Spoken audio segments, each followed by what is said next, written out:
오셨습니까?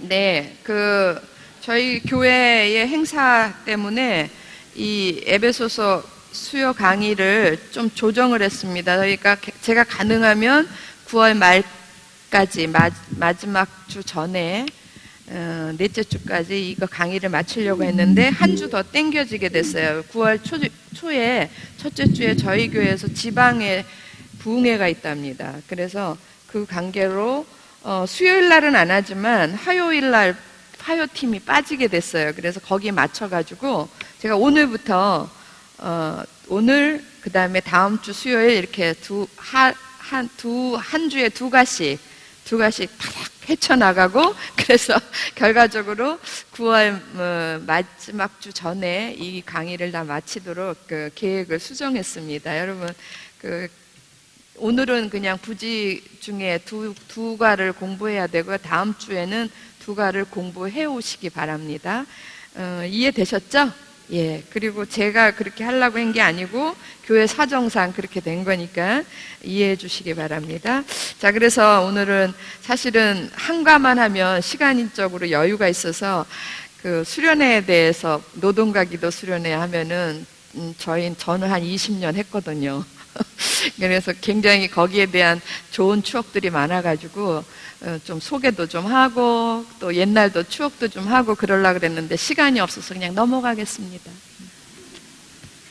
노동과 기도 수련회 많이 힘드시죠? 예? 한 번도 안 해보셨어요? 네. 아, 예. 요즘은 요즘 하는 거는 힘드는 거 아닙니다. 예, 요즘은 다 저희가 이제 처음 노동과 기도 수련회 했던 그 교회도 요즘은 이렇게 심한 노동은, 왜냐하면 여름 날씨가 굉장히 더워졌어요. 30년 전보다 확실히 많이 더워졌기 때문에 여름에 막 심한 노동을 못 하는 거예요, 낮에. 그래가지고 큰 공사 같은 거는 다 이렇게 사람들을 전문 업체를 들이대가지고 이렇게 하고 마무리하는 그런 부분들, 또 우리가 할 수 있는 부분들만 하고, 그 대신 이제 다른 부분에서 이렇게 방문을 한다든지 의료 봉사를 한다든지 이런 걸로 이렇게 좀 많이 대체가 됐다 그러더라고요. 저희 한 가지만 딱 얘기해도 되죠? 얘기하고 싶어서 미치겠어요. 예전에는요, 장로님 막 길도 깔아줬어요, 저희가 가서. 그런데 그때 그 당시만 해도 그 당시나 지금이나 노동을 별로 안 해본 거예요, 성도님들이. 특별히 이제 남자 성도님들이 회사 다니고 공부만 하시고 이런 분들이 많았기 때문에 가가지고 막 길 깔아주는 게 막 시멘트를 개는 거예요, 바보같이. 지금은 레미콘 부르면 와서 쫙 해주잖아요. 근데 그걸 그때 어디서 개가지고 깔고 이러는데 그걸 한낮에 땡볕에 하는 거예요. 아침 먹고 시작을 해서 저녁 때까지 하는데, 그 당시만 해도 저거를 저렇게 깔다가는 돌아가실 것 같은 거예요, 땡볕에.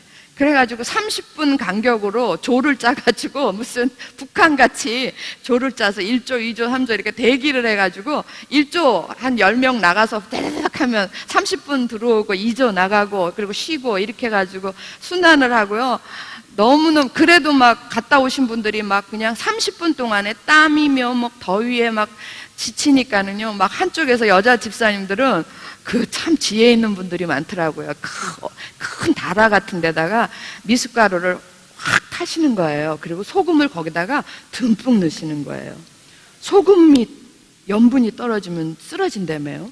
그거 듬뿍 넣고 얼음을 확 넣고 이래가지고 30분 일하고 들어오시면 무조건 한 그릇씩 이렇게 잡수시라고 드리는 거예요. 그리고 이제 좀 쉬시게 하고 나가는데, 그거보다 더 은혜스러웠던 건 한편에서 여자 집사님들이 다 그 광경을 보고 막 방 한편에서 막, 그 방도 아니고 거긴 다 거의 한 대나 마찬가지죠. 한편에 모여가지고 죽어라 하고 기도하는 거예요. 쓰러지지 말라고.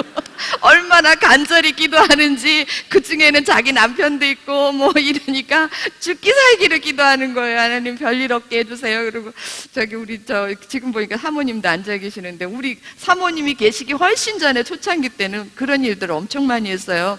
청년부들은 주로 어디를 가냐, 위험한데. 옛날 교회의 지붕 위에 십자가, 그걸 뭐라 그러죠? 종탑. 그게 세워놨는데 그거 페인트가 벗겨졌다고 그걸 칠해달라는 거예요. 지붕도 튼튼한 지붕이 아니라 밟고 올라가면 무너지게 생긴 지붕. 거기에 이제 청년들을 올려보내는 거예요. 올려보내서 그걸 이렇게 먼저 페인트를 칠하려면 예전에 그 벗겨진 거를 다 긁어내야 돼. 저 별거 다 알죠? 확실히 간 거 맞죠? 예. 그러면은요, 우리 밑에서는요, 여자 자매님들하고 집사님들은 그냥 저절로 기도해요. 막 밑에서 기도하는 거예요. 떨어지지 않게 해주세요. 쓰러지지 않게 해주세요. 별하별 기도를 다 하고 진짜 그랬던 그 생각이 나요. 그리고 막 내려올 때까지 그 안타까움을 어떻게 할 수가 없었어요. 그런데 그런 게 다 나중에는 그게 다 그때에 같이 했던 분들이 가족과 같은 그런 끈끈한 뭐가 생기더라고요. 같이 동지애가 생기는 거예요. 전후에 같이 죽음 앞에서 같이 섰던 사람들처럼 그런 마음들이 있어서 같이 갔던 분들이 누구보다도 더 끈끈하게 그 지체의식을 가졌던 거를 생각하면서 몸은 좀 많이 힘들고 고달팠지만, 참고로 얘기하면 한 20년 했는데 저는 한 번도 안 빠졌고요. 저는 언제나 선두주자로 가는 거, 선두팀은 먼저 가는 거 아시죠? 먼저 가서 이렇게 준비해요. 하루 먼저 갑니다. 선두팀으로 가고, 우리 목사님은 누군지 아시죠? 가로 열고. 예. 참고로 한 번도 그 전 풀로 가보질 못하셨어요. 왜냐하면 이제 주일에 우리는 금, 토, 일 이렇게 갔거든요. 그러니까 주일에 거기 가서 이제 주일 남아있는 성도들 예배 드리시느라고 한 번씩 여기 와서 한번 들여다보고 저기 와서 한번 들여다보고, 실제로 노동은 한 번도 안 하셨답니다. 예. 저는 별하별 노동을 다 했습니다. 어마어마한 노동을. 오늘 여기까지 하겠습니다. 제가 가지고 있는 얘기를 밤새도록 해도 다 못해요. 자, 오늘은 에베소서 5과하고 6과를 하는데 3장입니다. 3장. 에베소서 5과는 3장 1절에서 13절까지고요. 그 다음에 6과는 14절에서 마지막 21절까지입니다. 공과 준비되셨나요? 네, 그러면 공과 보도록 하겠습니다. 자, 공과 먼저 보고 그리고 성경 다시 한번 읽고 이렇게 하겠습니다. 자, 페이지 5쪽 5과. 자, 에베소서 3장 1절에서 13절 해놓고 그 밑에 적어 놓으셨죠? 두 줄을 적어 놓으셨어요. 1장에서 2장까지 바울은 하나님께서 가르쳐 주신 구원의 비밀, 그리스도의 비밀, 교회의 비밀을 간략하게 설명하고, 3장에서는 그것을 다시 한번 요약을 하는데 그 다시 한번 요약하는 모습이 조금 달라요. 예. 표현이 좀 다릅니다. 다르게 표현을 합니다. 자, 그래서 그것이 무엇인가? 우선 1장에서부터 2장까지 그 구원의 비밀, 그리스도의 비밀, 복음의 비밀, 교회의 비밀 다 똑같은 내용이에요. 그 비밀의 계시를 다시 한번 요약을 하는 게 1절에서부터 6절까지입니다. 자, 그 밑에 보면 내가 깨달은 것을 너희도 알 수 있으리라. 이게 몇 절에 있냐면 4절에 있어요. 4절 보세요. 성경 4절. 그것을 읽으면 내가 그리스도의 비밀을 깨달은 것을 너희가 알 수 있으리라 그랬어요. 그 밑에 보겠습니다. 바울이 깨달은 그리스도의 비밀을 우리도 알아야 뭐가 된다? 주님의 제자가 된다. 예, 바울이 깨달은 건 바울만 깨달으라고 준 게 아니라 우리도 깨달아야 되는 거예요. 그래서 바울이 우리한테 열심히 전하는 거예요. 자, 그 밑에 세 번째 줄이 제일 중요합니다. 같이 한 목소리를 읽어볼까요? 그리스도의 시작. 그리스도의 비밀을 알지 못하고 주님을 따를 수 없다 그랬습니다. 그리스도의 비밀을 알지 못하고 주님을 따르는 것은 마치 방향 없이, 목적지가 어딘지 모르고 가는 그런 사람하고 똑같은 모습이라는 거죠. 예, 따라가기는 하지만 어디로 향해 가는지도 모르고 왔다 갔다 하고 그러는 그 모습하고 너무 같은 거예요. 자, 문제 1번부터 보겠습니다. 문제 1번. 자, 바울은 어떻게 그리스도의 비밀을 바울이 자기가 깨달았다 그랬는데 어떻게 그리스도의 비밀을 깨달았는가? 무엇으로 깨달았는가? 몇 절에 답이 있어요? 3절에 답이 있습니다. 3절 같이 읽습니다. 시작. 곧 계시로 내게 비밀을 알게 하신 것은 내가 먼저 간단히 기록한과 같으니. 그래서 바울은 1장, 2장을 거쳐서 자기가 쭉 써놓고, 자, 이렇게 하나님께서 내가 1장, 2장에 걸쳐서 쓴 이 내용은, 이 비밀은 하나님이 내게 계시로 가르쳐 주신 것이다. 그렇게 얘기하는 거예요. 계시라는 단어 제가 한번 설명드렸죠. 계시라는 단어는 하나님께서 우리에게 열어 보여주셨다, 그런 얘기예요. 그러니까 누가 여는 겁니까? 여는 거는 우리가 여는 게 아니에요. 우리는 절대로 하나님의 것을 열어볼 수가 없어요. 누가 열어주시는 거예요? 하나님이 우리에게 보이라고 이렇게 열어주시는 거예요. 그 열어주시는 그 상황을 계시라고 그래요. 그러면 우리는 그 하나님이 열어주신 걸 보고, 열린 걸 보고, 그 안에 있는 걸 보고 우리는 저게 뭐다라고 깨닫는 거예요. 그 깨닫는 건데, 그 깨달은 내용을 우리는 뭐라 그러냐면 그리스도의 비밀, 복음의 비밀, 교회의 비밀, 이렇게 얘기한다, 그 얘기예요. 구원의 비밀. 무슨 얘기인지 아시겠죠? 네. 제가 이렇게 거듭거듭 얘기하는 건 사실은 이건 다 같은 내용인데 어느 각도에서 보느냐예요. 어느 각도에서 보면 어머니고, 어느 각도에서 보면 며느리고, 어느 각도에서 보면 딸이고, 이렇게 한 사람인데도 이게 다 다른 것처럼 표현이 다르다라는 걸 다시 한번 설명을 드립니다. 자, 그래서 바울은 어떻게 그리스도의 비밀을 깨달았습니까? 무엇으로? 계시로. 결국은 하나님의 은혜로 깨달은 거예요. 하나님이 보여주시지 않았으면 바울도 못 깨달았어요. 그럼 우리들이 깨닫는 거는, 우리들은 우리 머리로 깨닫습니까? 아니에요. 똑같은 방식으로 바울도 하나님의 계시로, 하나님이 열어 보여주셔서 그것을 보고 글로 적었으면 우리는 글을 보고 깨닫는구나. 그래서 이게 공부 잘하는 사람은 좀 더 많이 깨닫겠다, 그런 게 아니에요. 그런 게 아니고, 우리가 오늘 바울이 써놓은 이 내용, 복음의 내용을 우리가 깨달을 때도 똑같이 하나님의 계시가 없으면 깨달을 수가 없는 거예요. 믿으십니까? 그래서 우리가 말씀 앞에 설 때에 반드시, 목사님들이 그러시잖아요. 말씀을 읽기 전에, 또 말씀을 배우기 전에 기도하라고 그래요. 하나님, 이 말씀을 깨닫게 해주세요 라고 기도해야 되는 이유가 여기 있는 거예요. 하나님의 말씀은 영의 말씀이기 때문에, 영적인 말씀이기 때문에 우리 인간적인 지혜로 결코 깨달을 수 없는 거예요. 하나님이 보여주실 때에만, 하나님이 열어주실 때에만 보고 알 수 있는 게 하나님의 말씀입니다. 그래서 반드시 우리들도 오늘 이 자리에서 이거 듣고도 깨달을 수 있는 것도 하나님의 은혜가 아니면 절대로 깨달을 수 없어요. 그 얘기를 하고 있는 거예요. 그러면 2번으로 내려와서 바울이 계시로 깨달은 그 비밀의 내용은 도대체 뭔가? 그것이 6절인 거예요. 6절인데 6절이 좀 희한합니다. 자, 일단 우리 6절을 같이 한번 한 목소리로 읽겠습니다. 시작. 이는 이방인들이 복음으로 말미암아 그리스도 예수 안에서 함께 상속자가 되고, 함께 지체가 되고, 함께 약속에 참여하는 자가 됨이라. 지금까지 사도 바울이 계시로 보았던 구원의 내용을 한 문장으로 쫙 쓰면 이건 거예요. 3장 6절.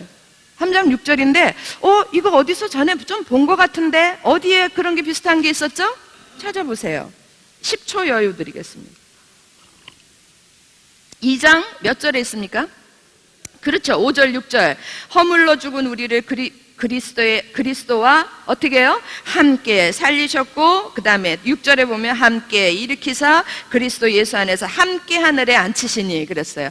같은 함께가 반복이 되는데, 지금 3장 6절에서도 함께가 3번 반복이 되죠? 사도 바울은요, 기가 막히게 이렇게 논리적이라 그래. 딱딱 아구를 맞추는 거예요. 그런데 이 함께라는 그 내용에 들어가기 전에 그 앞에 기가 막힌 은혜의 말씀이 적혀져 있습니다. 3장 6절 처음에 다시 보면 이는 그랬습니다. 그 앞에 이제 내가 깨달았다. 근데 그 깨달은 것은 무엇이냐? 누구가? 이방인들이야. 지금까지는 구원 바깥에 있었던 이방인들이 무엇으로 말미암아? 복음으로 말미암아. 복음 대신에 사람 이름을 넣는다면 누구로 말미암아? 그렇죠. 예수 그리스도로 말미암아. 아니, 제가 신바람이 납니다. 그냥 딱딱 정답만 얘기해 주셔서, 내가 복음으로 말미암아 그리스도 예수 안에서, 우리가 복음으로 말미암아 구원을 얻는데, 그 구원의 성취는 어디 안에서 이루어지냐면 그리스도 예수 안에서 이루어진다라는 거예요. 그리스도 예수 안에서, 그 다음에 딱 3가지 함께가 나오는데, 함께라는 단어는 이미 설명드렸죠? 누구와 함께? 그리스도와 함께 완전히 연합된 존재다 그랬습니다. 그래서 그리스도와 함께 완전히 연합되어서 뭐가 되고? 상속자가 되고, 첫 번째로는 상속자가 되고, 두 번째로는 그리스도와 함께 완전히 연합되어서 뭐가 되고? 지체가 되고, 세 번째로는 그리스도와 함께 연합된 자가 되어서 뭐가 되고? 약속에 참여하는 자가 됨이라 그랬어요. 할렐루야. 그런데 이거를 2장 5절과 6절하고 이렇게 연결을 시키는 거예요. 연결을 시키면 어떤 내용이 되냐면, 여러분 공과에 그렇게 돼 있죠? 자, 왼쪽에 있는 게 함께 살리시고, 함께 일으키시고, 함께 앉히시고, 이건 몇 장에 있는 거예요? 2장 5절 6절에 있는 거예요. 그래서 그 함께 살리시고가 오른쪽으로 가면서 3장 6절과 연결이 됩니다. 함께 뭐가 되고? 상속자가 되고, 두 번째 줄에는 뭐라고 써야 되겠어요? 함께 지체가 되고, 세 번째 줄에는 함께 약속에 참여하는 자가 됨이라. 그렇게 채워 넣으시는 거예요. 예, 우리가 무슨 방학 숙제 하듯이 채워 넣는 게 다가 아니라, 채워 넣는 건 그거는 별로 중요한 게 아니고요. 그 내용을 아는 게 중요한 거예요. 두 개를, 2장과 3장의 그 복음의 내용을 연결을 하면 하나님께서 우리를 예수 그리스도 안에서 연합된 자로 만들어서 함께 살리셔서, 죽었던 우리를 함께 살리셔서 뭐가 되게 하시고? 상속자가 되게 하시고, 옛날 성경 보면 후사가 되게 하시고, 다른 버전으로 하면 하나님의 자녀가 되게 하시고. 할렐루야. 예, 그렇게 우리를 죽었던 나를 살리셔가지고 너 이제 살려놨으니까 네가 알아서 해, 그게 아니라 그랬죠? 그래서 우리를 뭘로, 어떤 자로 만드십니까? 상속자, 하나님의 자녀, 하나님의 후사, 상속자로 만드시고, 그게 다가 아닌 거예요. 만드시고 또 함께 일으키셔서, 예, 우리의 신분은 죄인에서 의인이 됐고요, 그 다음에 죽었던 자에서 산자가 됐어요. 그리고 이제는 하나님의 거룩한 자녀가 됐어요. 그런데 우리가 그런 자녀로서 이 땅에 살아가는 동안에는 두 번째 함께, 그리스도와 함께 일으키셔서 쭉 연결해가 뭐가 되게 하시고, 지체가 되게 하시고, 지체로 살아가게 하시고. 지체 이러면 떠오르는 게 있어야 된다 그랬어요. 몸. 예, 그 몸은 누구의 몸입니까? 예수 그리스도의 몸. 예수 그리스도의 몸을 이루게 하시고, 예수의 그리스도의 몸을 세워지게 하시고. 할렐루야. 됐습니까? 예. 마지막 세 번째, 함께 앉히셔서, 그쵸? 함께 앉히셔서, 예, 하늘의 자리에 앉히셔서 뭐가 어떤 자가 되게 하세요? 약속에 참여하는 자가 되게 하십니다. 여러분, 지난번 2장에서 우리가 지난 시간에 배웠어요. 우리는 이방인이었던 우리들에게는요 5가지가 없었던 사람들이에요. 뭣도 없고, 예, 그리스도도 없고, 하나님의 나라도 없고, 하나님의 약속에 대해서는 외인이요 그랬습니다. 하나님의 약속, 유대인들에게 줬던 그 많은 하나님의 약속, 그거 다 우리하고는 상관없었던 자들이에요. 그런데 그 약속은 다 좋은 거겠어요, 나쁜 거겠어요? 좋은 거였어요. 예, 하나님의 축복의 약속입니다. 그게 다 누구 거가 된다라는 거예요. 우리께 된다라는 거예요. 그게 다 이루어진다라는 거예요. 언제 완벽하게 이루어지냐면, 우리가 하늘의 자리에 예수 그리스도와 함께 앉는 날, 그날에 이 모든 약속은 완벽하게 성취될 걸로 믿습니다. 예, 이런 자들로 우리를 그렇게 되게 하셨다 이거예요. 살려놓으시고, 일으켜놓으시고, 앉혀놓으시고, 끝이 아니라 살리셔서 하나님의 자녀가 되게 하시고, 일으키셔서 그리스도의 몸을 이루게 하시고, 앉히셔서 모든 약속의 축복을 받는 그런 자가 되게 하셨다라는 이야기입니다. 이게 다 구원의 축복이에요. 이게 구원입니다.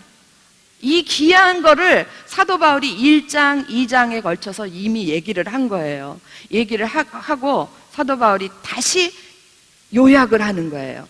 하나님께서는 이렇게. 그런데 그럼 왜 2장에서는 이렇게 얘기하고 3장에서는 이렇게 얘기했는가? 궁금하시죠? 그 궁금증을 풀기 위해 가지고 목사님이 거기다 A번 보세요. A번 옆에 오른쪽에 A번 찾으셨나요? 예, 거기다 이렇게 설명을 써놓으셨어요. 이게 이제 조 목사님 책에 기록된 걸 여기다가 옮겨놓은 겁니다. 자, A번 살리심. 그러니까 2장에 나오는 살리심, 일으키심, 앉히심은 하나님이 행하신 뭐다? 네, 그래서 칭의, 성화, 영화 이렇게 얘기하는 거예요. 구원의 칭의의 구원. 성화의 구원, 영화적 구원 이렇게 얘기하는 구원의 행위다. 그 결과로 우리 안에 어떤 변화가 일어났고 또 일어나야 하는지 바울은 이제 얘기를 하는 거예요. 3장에서 얘기를 하는 일으키 살리셔서 어떤 변화가 됐고 일으키셔서 어떤 변화가 일어났고 앉히셔서 어떤 변화가 일어났는가, 그거를 뭐라 그러냐면 또 일어나야 하는지를 바울은 이제 3단계의 뭐를 통해 박힌다? 자아실현이라고 그런다 이거예요. 그냥 내가 이렇게 있는 게 아니라 나를 점진적으로 변화된 사람으로 실현시켜 나가는 거. 그러니까 지금 여러분 느낌에 2장에서의 그 구원의 축복이 3장에서의 그 내용은 완전히 이렇게 실현되어져 가는 걸 보이십니까? 그렇게 느껴지십니까? 예, 그런 거라는 거예요. 그러니까 자아실현을 통해 밝힌다 그랬어요. 에베소서 2장이 그 밑에 보겠어요? 에베소서 2장이 거기서부터 같이 읽어볼까요? 시작. 에베소서 2장이 하나님의 구원의 행위를 설명한다면 3장은 그 결과로 구원받은 그리스도인들에게 일어난 변화와 자아실현의 의무를 설명하고 있다. 그런데 이건 자아실현이에요. 상속자가 되고 지체가 되고 약속에 참여하는 자가 되는 건 우리가 그렇게 될 것이고 이미 그렇게 되게 받은 거예요. 그런데 우리에게는 그거를 그렇게 돼 가도록 우리가 헌신해야 될 의무가 있는 거예요. 그러니까 이거는 그냥 가만히 앉으면 저절로 되는 게 아니라 거기에 따르는 우리들의 의무도 같이 들어가는 거예요. 그러니까 제가 한번 얘기했죠. 성령과, 여기서 얘기했는지는 모르겠지만 하여튼 제가 옛날에 얘기했습니다. 로마서 할 때인지 어딘지 모르겠지만 했어요, 분명히. 예. 성령과, 분명히 성화의 과정에서는 성령님과 나와의 동력이 필요해요. 무슨 얘기세요? 죄송합니다. 무슨 얘기예요? 무슨 얘기를 하고 있는 거야? 자기가 부인돼야지 성령이 일하신다며. 지금 무슨 동역은 동역이야? 여러분, 내가 부인되는 게 나의 할 일이에요. 나는 죽은 사람입니다. 자기를 죽이고 자기를 포기하는 거, 이게 우리가 할 일이에요. 내가 스스로 내가 포기되고 부인되고 자기 자아를 죽이지 않으면 성령은 절대로 일하실 수 없는 거예요. 그래서 성령과 나와의 동역이라는 거예요. 이해되셨나요? 진짜 이해되셨나요? 감사합니다. 전 이번 주에 500원 헌금하겠습니다. 이게 참 쉽지 않은 거예요. 이게 이해되는 게요. 쉽지가 않은데, 성령이 분명히 내가 변화되는 건 성령의 강권하심, 성령의 주체로 변화가 되지만 거기에는 뭐가 없으면 안 되냐면 내가 죽지 않는 거, 내가 죽는 거, 그게 없으면 성령이 일하실 수 없다라는 거예요. 그러니까 같이 가는 거예요. 내가 죽은 만큼 성령은, 내가 죽은 만큼, 죽은 시간만큼 성령이 나를 지배해서 나를 변화시킨다라는 거예요. 무슨 얘기인지 아시겠습니까? 예. 어려운 얘기를 쉽게 하려고 노력하니까 저도 힘이 듭니다. 예, 힘이 들어요. 예. 자, 그렇게 해서 이 내용을 이렇게 압축을 했으니까 사도 바울이 깨달은 거는요, 어마어마한 비밀이에요. 여러분, 저희는 지금 이렇게 이걸 가지고 이제 다 적어 놓은 걸 가지고 설명을 드리는데도 우리가 받아들이기에 벅찬 부분이 있거든요. 그런데 사도 바울이 이걸 깨달았을 때는 정말 진짜 율로게토스, 막 확 벌떡 일어나가지고 하늘을 향해서 두 손을 확 들을 수밖에 없는 그런 놀라운 비밀이에요. 어떻게 죽었던 내가 살아나고 살은 나를 갖다가 창조주의 자녀라고 말할 수 있는가? 창조주의 자녀로 만들 수 있는가? 이건 율로게토스. 할렐루야! 이거란 말이에요. 와, 놀랄 일이다. 이렇게 얘기하는 거예요. 여러분, 지금 우리 속에도 그런 감격이 있기를 바랍니다. 그냥 상속자가 됐구먼, 지체가 됐구먼, 약속의 참여자가 됐구먼, 그렇다는구먼. 예. 그리고 내일은 잊어버리는구먼. 예. 이 귀한 거를 복음서에 있죠. 밭에 진주가, 보석이 숨겨져 있어요. 그거를 깨달은 사람은요, 자기의 모든 것을 다 팔아서라도 그거를 얻고자 한다 그랬어요. 여러분, 이 귀한 거예요. 정말 이거는 너무너무 돈 주고도 살 수 없는 귀한 거를 사도 바울은 이걸 깨달았을 때 정말 너무너무 감격했는데 우리는 아무 감격 없이 무감격으로 보고 있다면 정말 우리는 서글픈 사람입니다. 그리고 이런 사람들을 보고 이런 우리들의 상태를 성경에서는 뭐라 그러냐면 우준하다 그래요. 미련 맞다 그래요. 미련 맞다고. 미련하다고 그래요. 미련하니까 못 깨닫는 거예요. 그 마음이 우준하여져서, 아주 미련맞아서 못 깨닫는 거예요. 그러지 않기를 주의 이름으로 축원합니다. 네.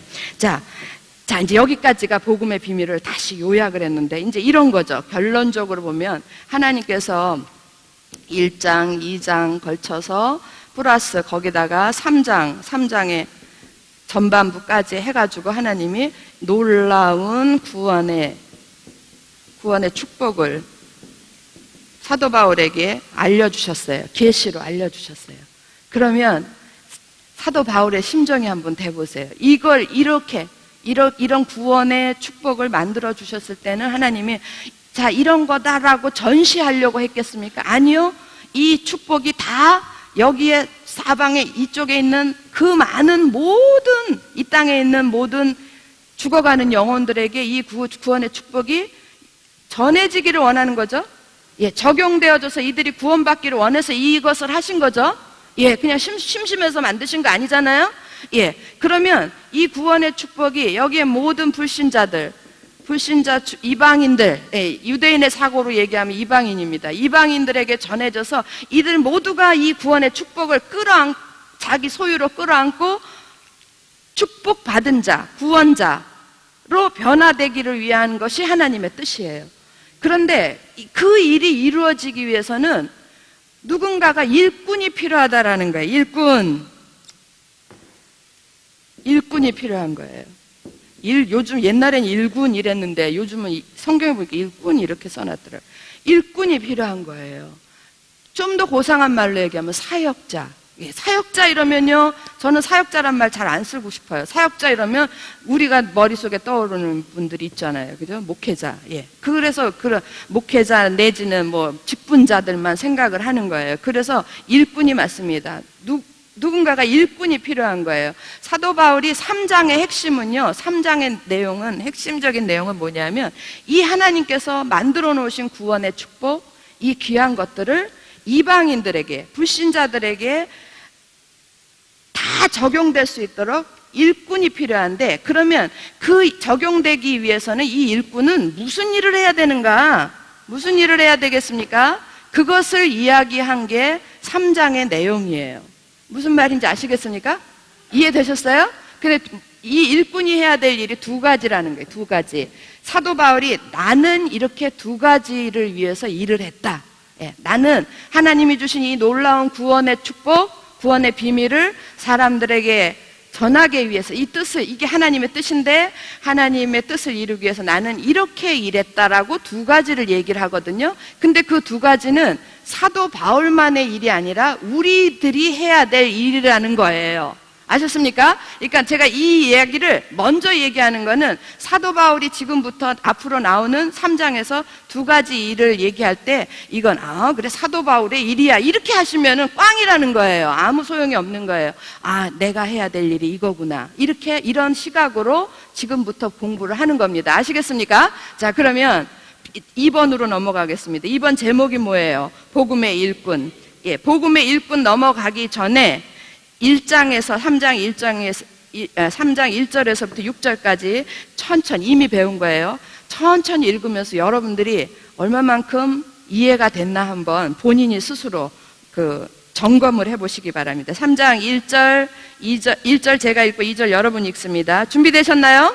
네. 1절 이러므로 그리스도 예수의 일로 너희 이방인을 위하여 갇힌 자 된 나 바울이 말하거니와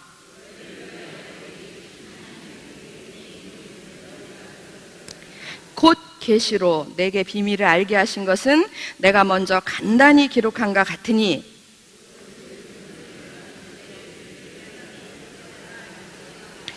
이제 그의 거룩한 사도들과 선지자들에게 성령으로 나타내신 것 같이 다른 세대에서는, 옛날 구약 시대에서는 사람의 아들들 믿지 않는 자들에게 알리지 아니하셨으니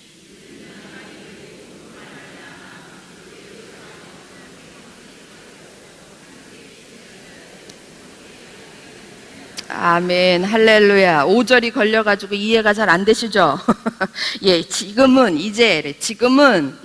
지금은 지금 시대, 신약 시대, 지금은 그의 거룩한 사도들과 선지자들에게 성령으로 나타내셔서 그들이 그들이 가르치고 전하고 이렇게 해서 복음의 비밀이 알려지고 있는 거예요. 그런데 그 예전에 구약 다른 세대, 구약 시대, 그 이전 세대에서는 사람의 아들들에게, 불신자들에게는 구원의 길이 없었다, 그런 얘기예요. 그런데 6절, 지금은 이제 구원의 길이 열렸다. 어떻게 열렸냐? 이방인들이 무엇으로 말미암아? 복음으로 말미암아 그리스도 예수 안에서 지체가 상속자가 되고 지체가 되고 약속의 차, 이렇게 됐다라는 얘기입니다. 여기까지 정리되셨죠? 이제 7절로 넘어가겠습니다. 문제 공과로 오겠습니다. 바울은 자신을 복음의 일꾼이라고 소개한다. 문제 1번 같이 읽어볼까요? 시작. 문제. 바울은 어떻게 복음의 일꾼이 되었는가? 바울은 어떻게 복음의 일꾼이 되었는가? 3장 1절에서 2절 있고 3장 7절이 있는데, 복음의 일꾼이 된 방법적인 부분에는 7절에서 찾고요. 바울이 뭐를 위해서 복음의 일꾼이 되었는가? 복음의 일꾼이죠. 바울이 일꾼이 됐는데 무슨 일꾼이에요? 복음의 일꾼이에요. 그 복음의 일꾼을 다시 다른 각도에서 설명을 한 것이 1절에서 2절입니다. 제가 3장 1절에서 2절 같이 한번 제가 읽겠습니다. 이러므로 그리스도 예수의 일로 너희 이방인을 위하여 갇힌 자 된 나 바울이 말하거니와 너희를 위하여, 그 다음 뭐라 그랬어요? 내게 주신 하나님의 그 은혜의 경륜. 어렵죠, 말이. 예. 내게 주신 하나님이 나한테 주셨는데 그게 은혜의 경륜이래. 예. 은혜의 경륜이래. 이런 말이 참 어려운 거예요. 은혜의 경륜. 성경을 모두 아줌마 버전으로 확 다 바꿔버렸으면 좋겠어요. 예. 예. 은혜의 경륜이래. 그러니까 하나님이 내게 주신 은혜의 경륜, 그러면 은혜라는 말은 거저줬다 이거예요. 은혜 이렇게 하면 그냥 거저줬다 이렇게 선물로 줬다 그렇게 봐. 거저주신 고마운 그런 경륜이래. 경륜이란 단어에 딱 걸리는데, 경륜은요, 어떤 집이면 집, 아니면 무슨 목적이면 목적, 어떤 기간이면 기간, 어떤 사업이면 사업, 어떤 것들이 하나 있어요. 어떤 목적이 있어요. 그러면 그것을 이루기 위해서 일하는, 처음부터 마지막까지 계속적으로 일하는 모든 과정을 경륜이라고 그래요. 경륜. 그러니까 지금 여기서 하나님의 경륜이라면, 하나님의 은혜의 경륜이라면 하나님의 나라를 세우시기 위해서 하나님이 행하시는 시작부터 마지막까지, 그게 뭡니까? 구원이죠, 구원. 예. 하나님께서 하나님의 나라를 세우시기 위해서, 하나님의 나라를 이 땅에서 완성시키기 위해서 시작부터 계획하시고 마지막까지 다 실천하시는 그 전반적인 모든 과정 전체를 일하심. 그러니까는 경륜을 우리 쉬운 말로, 다른 말로 표현하면 청지기 같은 거예요. 청지기는 아시죠? 청지기는 뭡니까? 그냥 그 모든 것을 전체를 관할하고 관리하고 통과하는 그런 걸 청지기라고 그러잖아요. 그런 일들이에요. 그러니까 하나님께서 이 땅에 우리를 통하여서 하나님의 나라를 세우시기 위하시는데, 그것의 시작부터, 계획부터 마지막 모든 완성까지를 다 관리하시면서 지금 진행하시는 모든 과정을 경륜이라고 그런다고요. 그러면 이 하나님의 은혜의 경륜은 지금도 진행되고 있다, 없다? 맞습니다. 제대로 이해하셨습니다. 하나님의 은혜의 경륜은 지금도 진행이 되고 있는 거예요. 그러면은 여러분, 하나님께서 내게 주신, 우리들에게 주신 그 은혜의 경륜을 한 단어로 얘기하면, 두 글자로 얘기하면 뭐겠어요?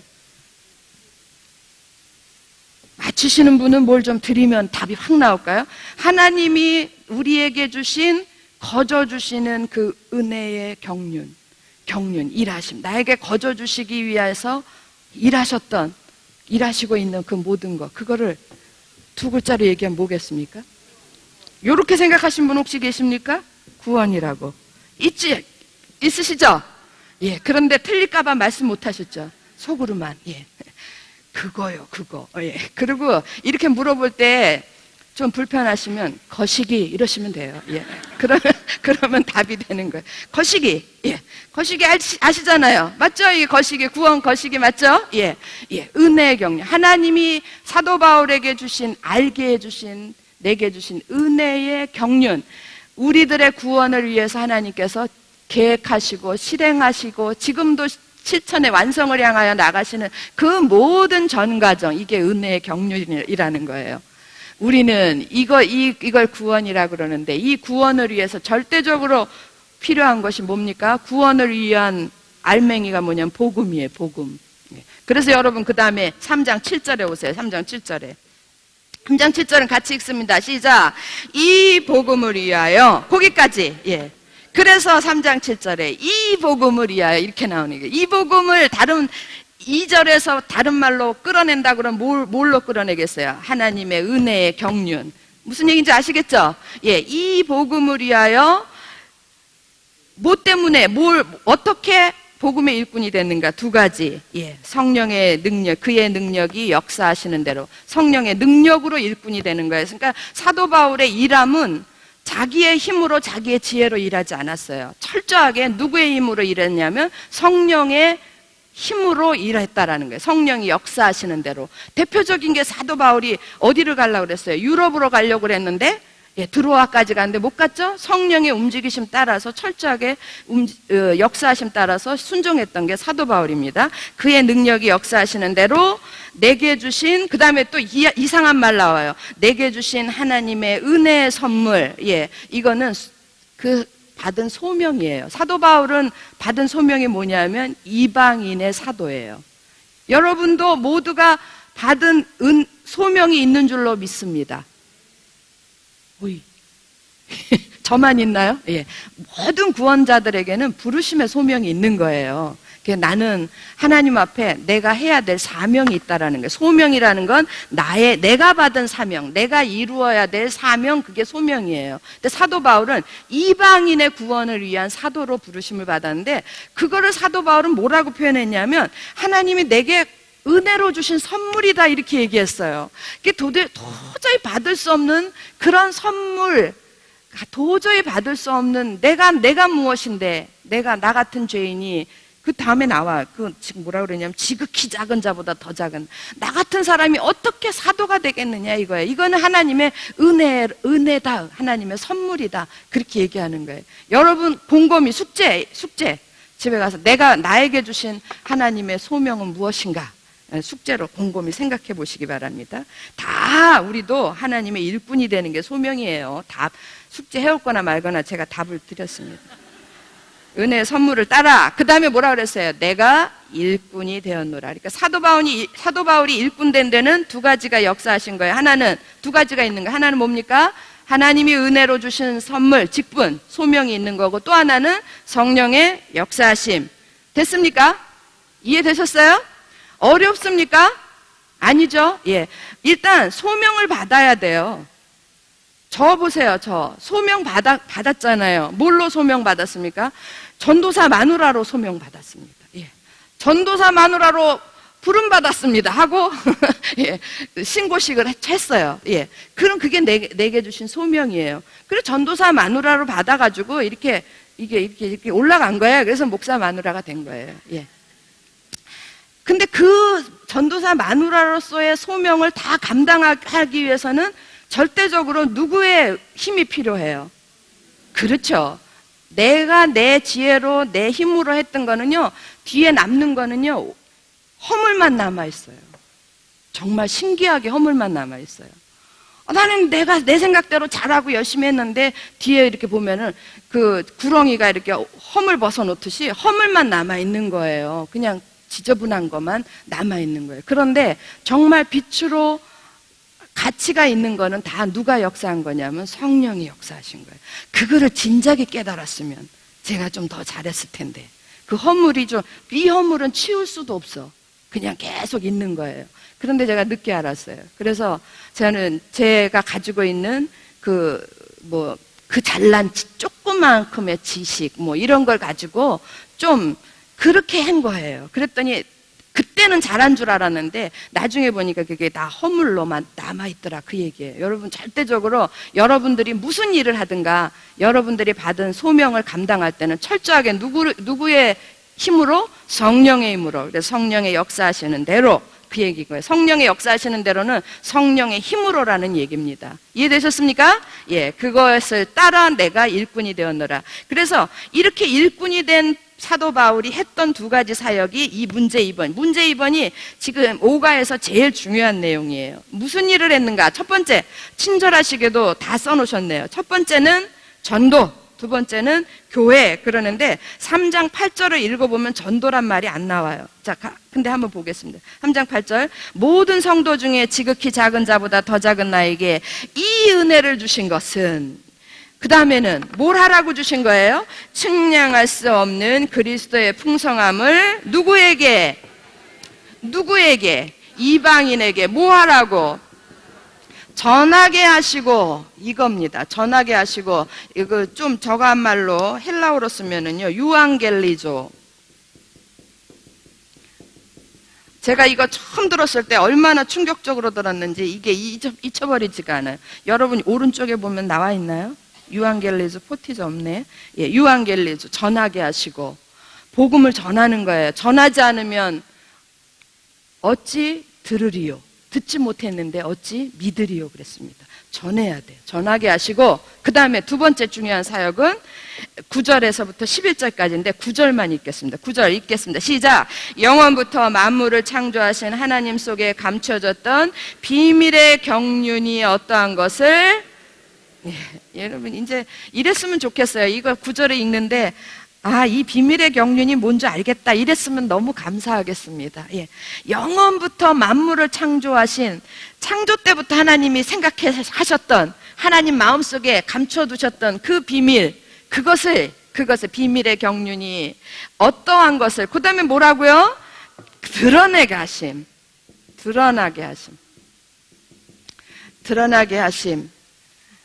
이거는 포티조라고 그래요. 포티조. 유앙겔레조는 그야말로 들을 수 있도록 말로 전하는 거예요. 말로 전하는 거고, 포티조는 눈으로 보게 하는 거예요. 눈으로 보게 하는 거.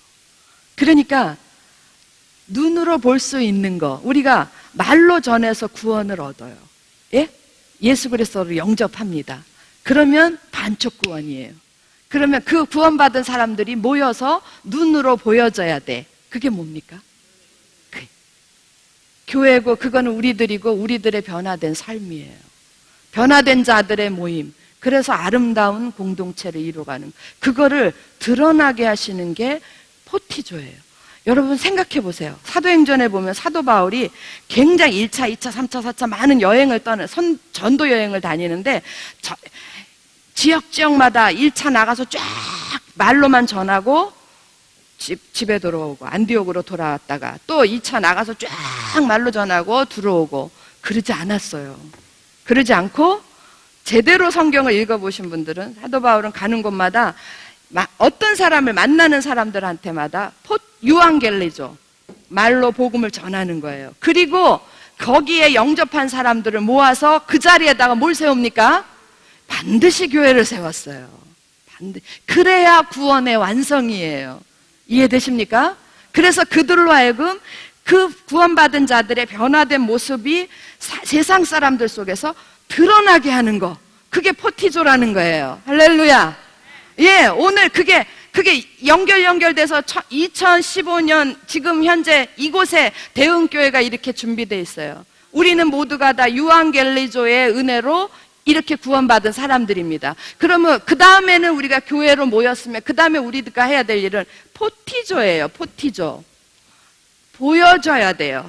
누구에게 보여줘야 돼요? 세상 가운데 드러나서 등불을 켜서 뭐 이렇게 덮어두는 사람은 그건 바보다 그랬습니다. 등불을 켰으면 반드시 어디다 둬요? 높은 데다 두고 다른 사람들을 비치게 하는 거예요.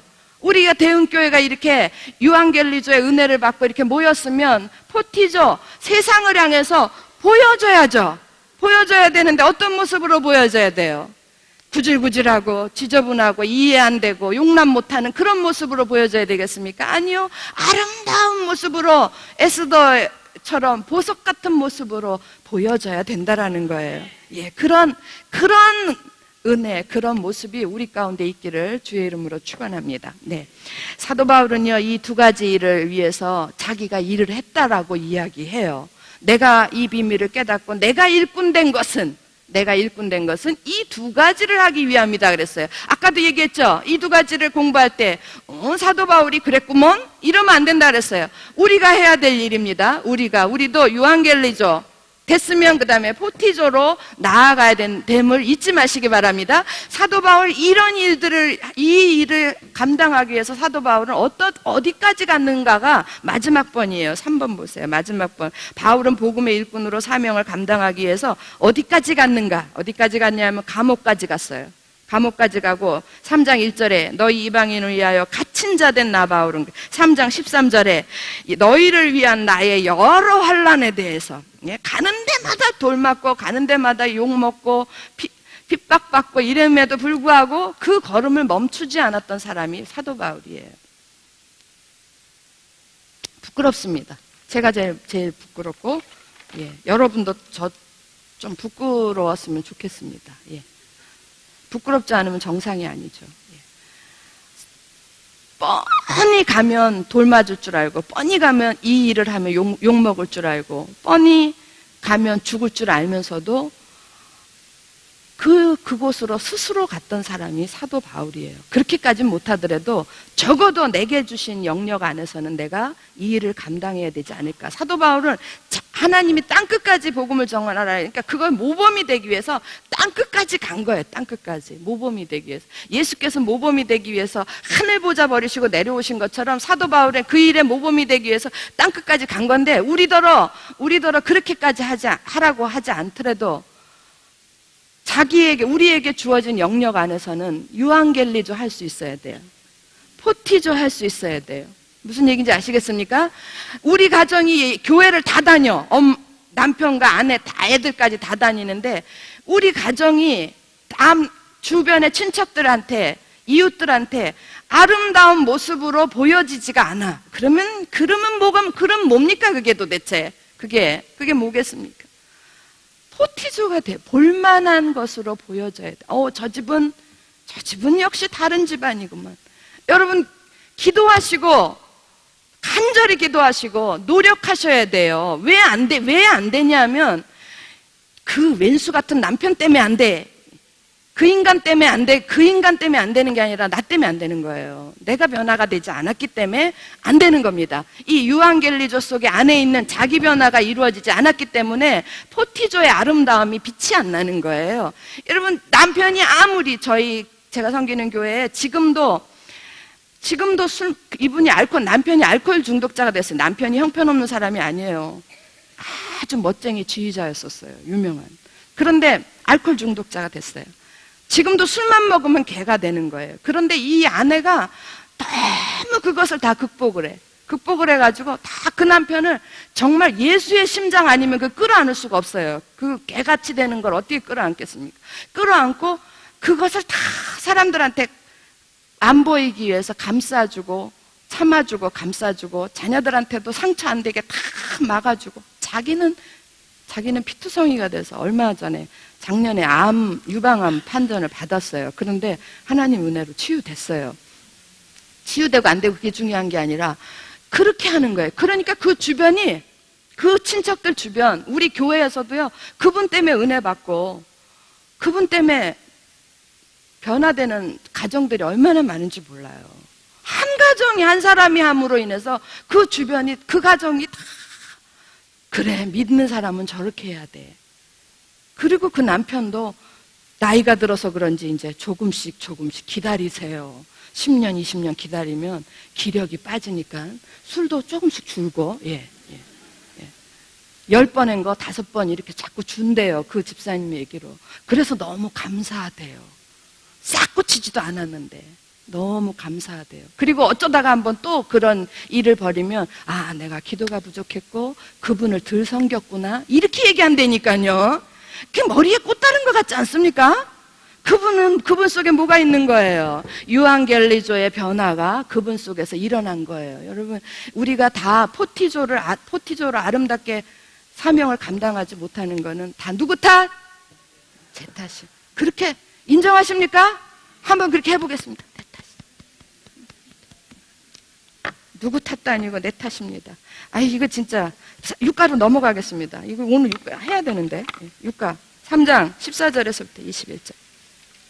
바울은요, 여기까지 이렇게 얘기를 해놓고 1장, 2장, 1장에서 그 구원의 그 모든 것들을 하나님 쭉 얘기를 해놓고, 하나님 이거 이 사람들이 이걸 깨달았으면 좋겠습니다. 알았으면 좋겠습니다.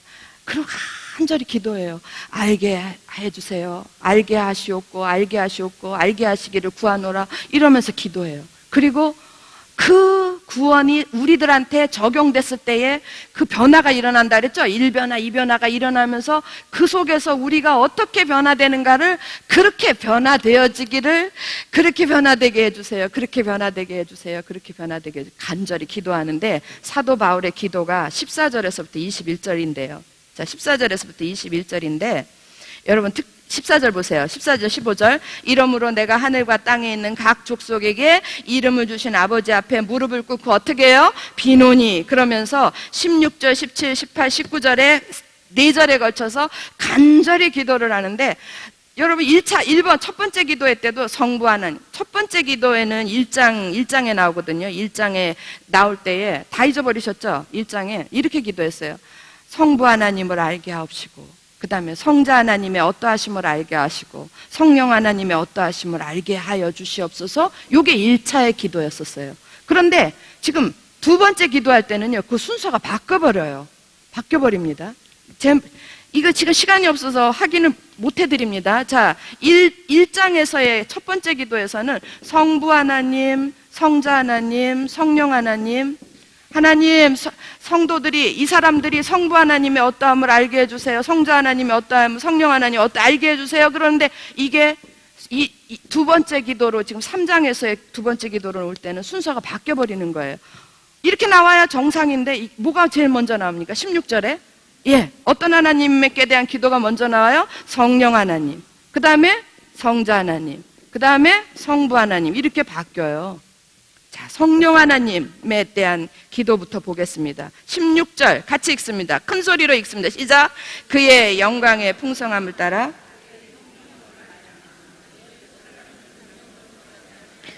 성령 하나님께 기도합니다. 성령 하나님, 이렇게 변화되게 해주세요. 어떻게 변화돼요? 속사람을 능력으로 저 사람들의 구원받은 자들의 속사람을 구원받으면 속사람이 생기는 거예요. 믿으십니까? 구원받으면 구원받기 전에는 겉사람 하나뿐이었는데 구원받고 나면 겉사람, 속사람 2개가 있는 거예요. 그런데 이렇게 성령 하나님, 그걸 성령 하나님께 부탁을 한다고요. 성령 하나님, 저들의 속사람을 당신의 능력으로 강건하게 해주세요. 이러고 기도를 하는 거예요. 여러분, 속사람이 능력으로 강건하게 된다. 겉사람, 속사람. 겉사람은 내 육신에 믿기 전의 사람, 속사람은 예수 믿고 난 다음에 사람이에요. 그러면 누가 더 강해져야 되겠습니까? 속사람이 강해져야 되죠? 그런데 여기에 비밀이 있어요. 살짝 모순 같은 그런 비밀이 있는데, 그 강건하게 하다라는 단어는요, 힘을 빼게 해주세요. 그런 얘기예요. 그래서 그 말은 뭐예요? 속사람이 강건하려면은 누구의 힘이 빠져야 돼요? 겉사람의 힘이 빠져야 돼요. 그러니까 힘을 제거하다, 군인들의 무장을 해제하다, 이런 말이에요. 군인들의 가지고 있는 총, 칼 이런 거 다 빼버리고 무장 해제. 그럼 아무것도 못하는 것처럼 완전히 겉사람이 예전에 내가 아무것도 못하도록 힘을 싹 빼버리는 거예요. 그래야 속사람이 강해지는 거예요. 여기에 대해서 궁금하시고 여기에 대해서 이해가 안 되시는 분은 반드시 로마서를 공부하셔야 돼요. 무슨 얘기인지 아시겠습니까? 이 부분이라도 로마서를 꼭 공부하셔야 돼요. 그래서 속사람을 당신의 능력, 근데 그거는 성령의 능력밖에 안 되는 거예요. 당신의 능력으로 속사람을 강건하게 해주시옵소서. 괄호 열고 겉사람의 힘을 빼주세요. 그런 얘기예요. 그 다음에 두 번째, 이건 성령 하나님. 성자 하나님한테 기도합니다. 성자 하나님 17절 같이 읽습니다. 시작. 믿음으로 말미암아 그리스도께서 너희 마음에 계시게 하시었고 너희가 사랑 가운데서 뿌리가 박히고 터가 굳어져서 무엇으로 말미암아? 속사람이 강건해지는 거, 속사람은 무엇을 먹고 사느냐면요, 무슨 힘으로 사냐면 믿음으로 살아요. 여러분, 우리 애들이 야 이것들아 좀 있으면 밥 먹기도 힘들어. 그럼 빵 먹으면 되죠, 뭐 라면 먹으면 되죠. 그러는데 여러분, 속사람은 뭘 먹고 사는 줄 아십니까? 믿음 먹고 살아요. 믿음의 힘으로 사는 게 속사람이에요. 근데 그 속사람이 강건해졌다라는 건 그 믿음이 있다는 얘기죠, 그죠?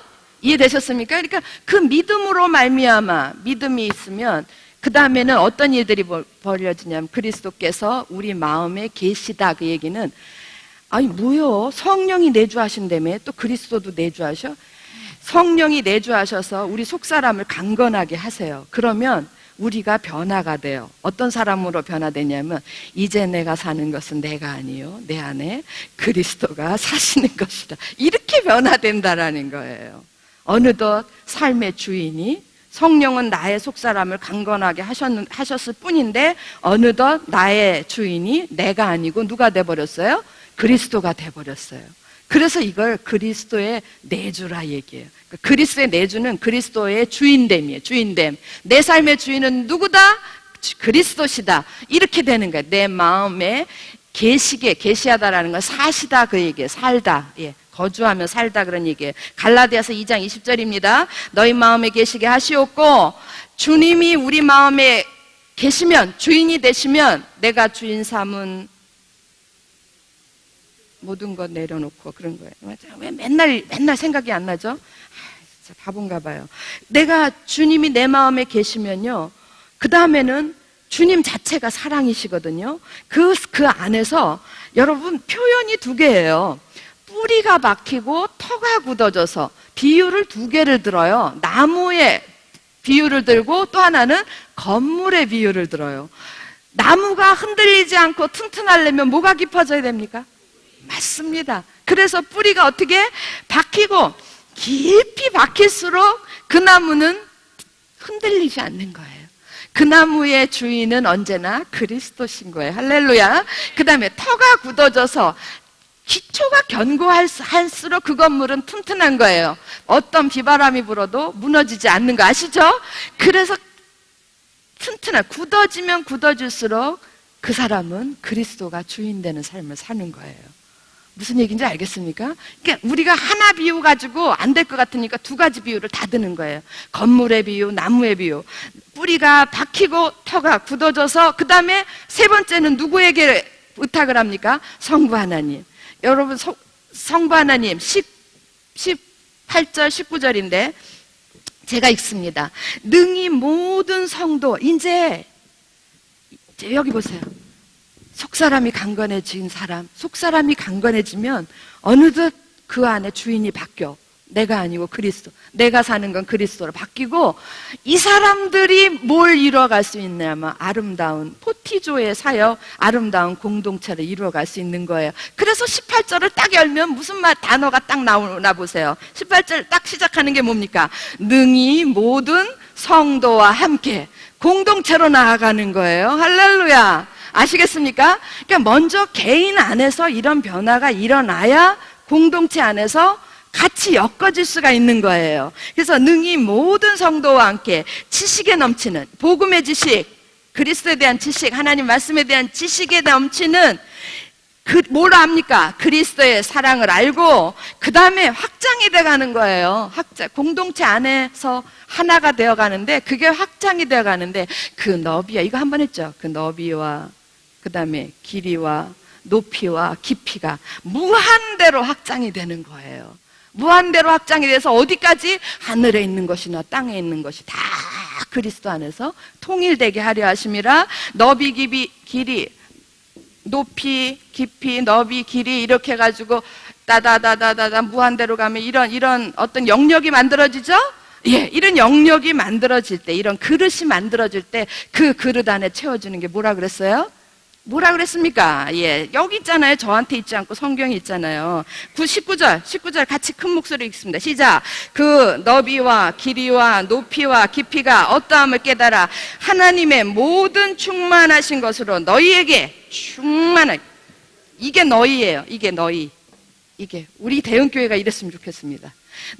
이게 너희에게 뭐가 충만해? 하나님의 충만하신 것이 하나님의 모든 것이 여기 다 들어와 있는 거예요. 근데 다 들어와 있는데 조금 종류별로 맛만 보라고?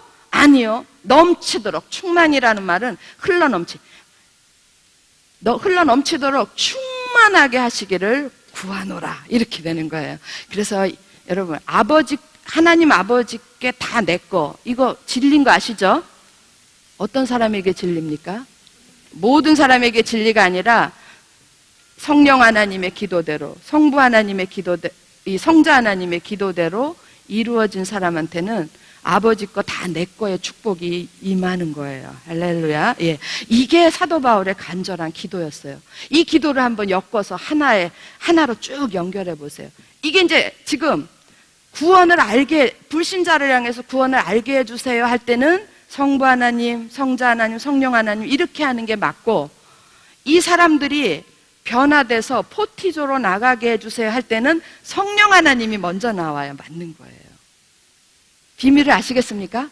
그래서 모든 거의 시작은 저부터예요. 나부터예요. 우리부터예요. 그래서 내가 문제라니까요. 내가 문제야. 가정에서도 내가 문제고, 교회에서도 내가 문제고, 나부터 변화돼야 돼. 내 안에서 성령의 속사람의 강건하심. 할렐루야. 그 다음에는 뭐예요? 주님이 그리스도가 내 안에 주인이 되시는 거. 그리고 그 다음에 그 은혜로 공동체 안에 공동체를 이루어가면 이 사람이 그리스도가 주인된 사람은 그냥 저절로 손을 뻗는 거예요. 그리고 다 와. 일당백이 아니라 일당천. 예. 우리 대응이 몇천면 다 내 가슴에 다 품을 수 있는 거예요. 저 가끔 기도할 때 어떤 때 한 번씩 그런 기도해요. 하나님, 우리 목사님이 모든 성도를 가슴에 다 품을 수 있는 목사님 되게 해주세요. 이렇게 기도합니다. 근데 그게 변화된 크기예요. 예. 근데 목사님만요? 아니, 목사님 중에는 상당히 안 그럴 확률이 더 많아요. 그런데 우리 여러분 성도들 중에 그런 분들이 많았으면 좋겠어요. 한 사람이 모든 성도를 다 품을 수 있고, 그러면 그 품속에 있으면서 있는 동안에 성도들이 양육이 되는 거예요. 치유될 건 치유되고 양육이 되고 변화가 되는 거예요. 그동안에 끌어안아 주는 거예요. 끌어안아주고. 무슨 얘기인지 알겠죠? 예, 그렇게 해가지고 하면요, 교회는 순식간에 변화가 됩니다. 참 이게 1 더하기 1은 2가 아니고 1 더하기 1은 3도 되고 5도 되고 막 7도 되고 30도 되고 얼마나 많이 뻗어나가는지 몰라요. 이런 축복이 우리 교회 가운데 있기를 바랍니다. 예, 그러면서 거기 세 개의 기도는 우리가 그렇게 해서 마쳤고요. 이거 정말 너무너무 중요하죠? 예, 이제 이해되셨죠? 예, 그리고 4번으로 오시면 강건함에 대해서 설명을 했는데, 이거 제가 아까 설명드렸어요. 강건함은 거기 문제만 한번 읽고 지나가겠습니다. 4번 시작. 강건함은 나를 포기하고 주님을 의지하게 하는 믿음이다. 그러니까 나를 포기해. 나는 죽어지고 늙어지고 죽어지고 없어지는 그것이 곧 그렇게 하는 믿음이다라고. 갈라디아서 2장 20절에 성취입니다. 실현입니다. 자, 그럼 5번으로 오겠습니다. 그리스도를 믿는 믿음으로 사는 자들은, 그러면 이 믿음으로 사는, 변화된 믿음으로 사는 자들은 어떤 결과를 얻을 수 있는가? 이런 거는 머릿속에 쏙 들어올 줄로 믿습니다. 19절 이미 했어요.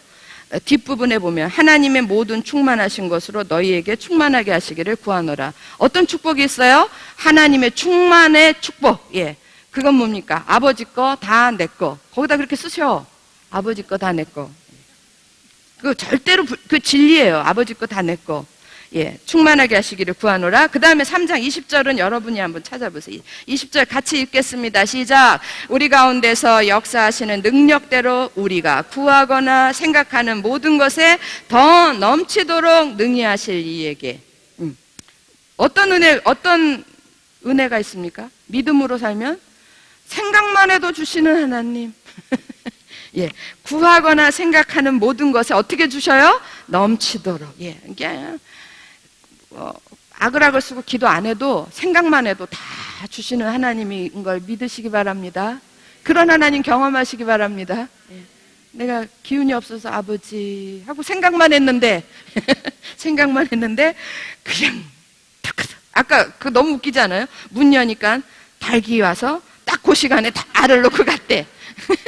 이미 먼저 와서 나누면 다른 사람이 가져갈까 봐 딱 그 시간에 와서 후다닥 갖다 놓고 갔대. 참 우리한테 이런 순수한 믿음이 필요합니다. 어떻게 그런 일이 한 번도 아니고 7번씩 그럴 수가 있어. 이렇게 하면 이제 그거는 좀 문제가 있어요. 근데 저는 자꾸 그런 생각이 들어요. 저는 이웃집 닭이 와서 놓고 간 줄 알았어요.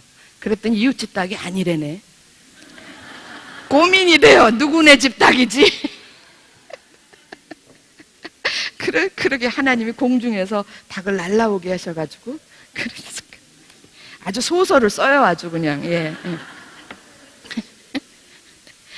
아니 이웃집 닭이 와서 나도 그 은혜스러운 거 아닌가요? 예, 거기 와서 구하거나.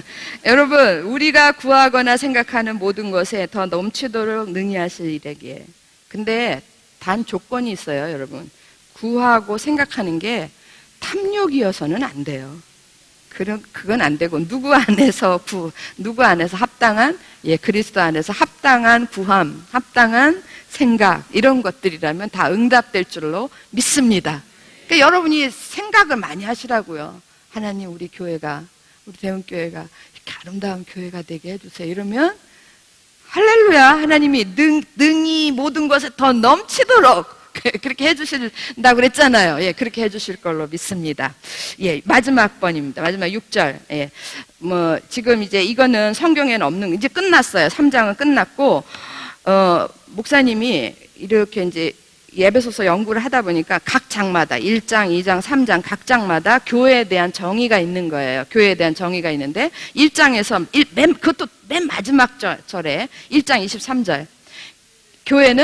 교회는 뭐다? 예, 교회는 뭡니까? 교회는 그의 몸이다. 예, 그렇게 정의가 됐어요. 2장 마지막 절에는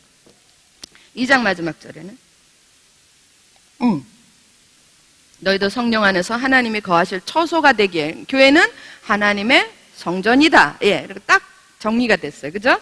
교회는 하나님의 성전이다. 그런데 3장 21절은 없어요. 3장 21절 한번 읽어볼까요? 시작. 교회 안에서와 그리스도 예수 안에서 영광이 대대로 영원 무궁하기를 원하노라. 아멘. 앞만 봐도 없네. 교회는 뭐가 없어요? 예, 교회 안에서와 그리스도 예수 안에서가 같은 말이에요. 예, 같은 동격의 표현이에요. 그래서 교회 안에 있다라는 건 곧 누구 안에 있는 거예요? 그리스도 예수 안에 있는. 그러면 교회는 뭐다? 예. 집사님 저를 째려보지 마세요. 모르는 걸 왜 물어봐? 이러는 것 같아요. 예, 교회 안에 있는 건 곧 그리스도 안에 있는 거예요. 그래서 교회 안에 있는 건 그리스도 안에 있는 건 똑같은 거예요. 그럼 교회는 뭐다? 교회는 그리스도다. 이렇게도 정의할 수 있다라는 거예요. 이 대목에서 여러분들한테 질문하겠습니다. 여러분 모두 그리스도, 예? 그 똑같은 거예요. 그러니까 교회하고 그리스도는 같은 거예요. 무슨 얘기인지 알겠죠? 예. 그러면 여러분 모두 예수 그리스도를 사랑하시죠? 예. 그러면 여러분 모두는 교회를 사랑할 줄로 믿습니다. 그런데 그리스도는 사랑하고 교회를 안 사랑하시는 분이 가끔가다 한 분씩 있어요. 예. 가끔가다 한 분. 아니, 안 됩니다. 그렇게 하시면 안 됩니다. 그래서 그리스도를 사랑하고 내가 주님을 섬기고 싶어요. 그럼 뭘 섬기면 됩니까? 교회를 섬긴다라는 건 구체적으로 뭘 섬기는 겁니까? 예? No. 예. 목사님을 섬기고 그건 좀 빼주셨으면 좋겠어요. 그냥 지체 안에 목사님도 다 들어가요. 예. 예, 지체 안에 목사님도 들어가지, 지체 따로 있고, 목사님들은 또 딴 데 있는 거, 그렇지 않아요. 우리 다 합쳐가지고 다 지체예요. 그래서 지체를 섬기는 거예요. 그리고 또 그리스도를 섬기는 건 또 누구를 섬기는 거예요? 성경에서 얘기하는 아주 귀한 진리가 하나 있어요. 그리스도를 섬기는 건 지극히 작은 자를 섬기는 거예요. 이 지극히 작은 자에게 한 것이 곧 내게 한 것이라.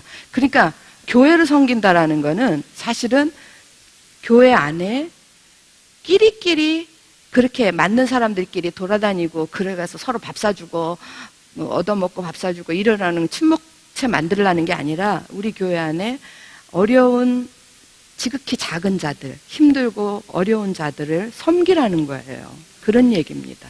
그런 것들이 말을 안 해도 저절로 이루어지는 공동체, 그런 공동체가 진정한 빛나는 공동체인 줄로 믿습니다. 예, 오늘 여기까지 하고 기도하도록 하겠습니다.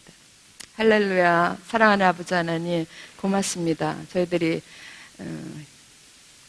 긴 시간에 걸쳐서 우리 에베소서 3장을 공부했는데 주님, 이것을 깨닫고 그 깨달은 대로 살아갈 수 있는, 변화될 수 있는 저희들이 되게 도와 주시옵소서.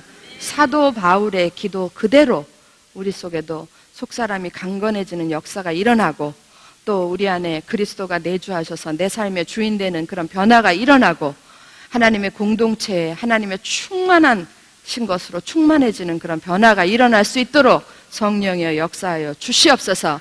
우리가 그런 것들을 감당하기 위해서는 우리가 날마다 주의 말씀과 기도 안에서 믿음을 가져야 되겠습니다. 우리가 정말 날마다 부지런히 주의 말씀을 공부하고 또 하나님 앞에 진정한 기도로 사랑하는 공동체를 위해서 하나님의 뜻을 위해서 하나님의 나라를 위하여 하나님의 의를 위하여 기도하며 또 우리 나의 사명을 위해서 기도하는 저희 모두가 되게 도와 주시옵소서. 머지않은 날에 우리 대응 공동체가 세상에 정말 보석처럼 아름다운 모습으로 빛을 비춰내는 포티조의 사명을 다 감당하는 그런 공동체가 될 수 있도록 축복하여 주시옵소서. 주님께 감사드리오며 고마우신 우리 주 예수 그리스도의 이름으로 기도합니다. 아멘. 수고하셨습니다. 네. 예, 다음 주에는 7과 8과 2가 하도록 하겠습니다.